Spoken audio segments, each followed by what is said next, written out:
The up-and-comers step into the spotlight for UFC Fight Night 88, which will be held in Las Vegas. Almeida and Garbrandt are both undefeated and looking to move up at 135 pounds and are aiming to put on a show.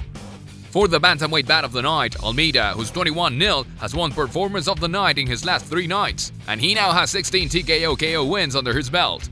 Garbrandt, who's 8-0, won 7 of his 8 fights by knockout, and he just fought in February, while Almeida has not fought since November. This has far fight written all over it, and it probably will not go 5 rounds. Our pick for this fight is Almeida.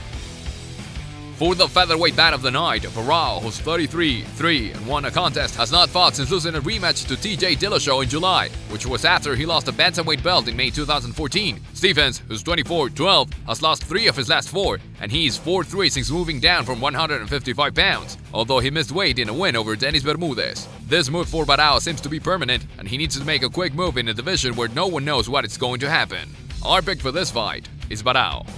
For the welterweight bout of the night, Saffiedine, who's 16-4, beat Jake Ellenberger in January as the former Strikeforce champion tries to break through to the upper echelon of the division.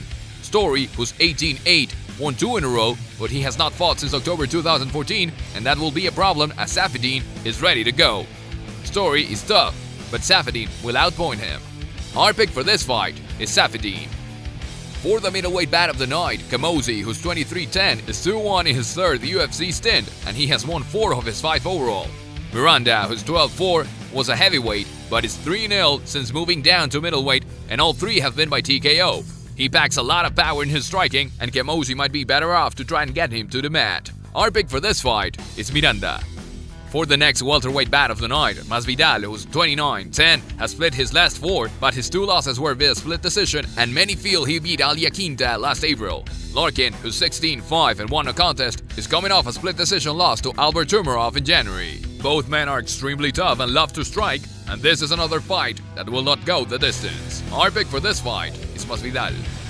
For the lightweight bout of the night, Bergman, who's 28-12 and won a contest, won his lightweight debut over KJ Noons in February, and he will want to use his wrestling to wear Felder, who is 11-2, who submitted Darren Cruikshank in January. That was his first submission win, and he might not want to go to the mat with Bergman, who is a strong wrestler and naturally bigger. Our pick for this fight is Bergman.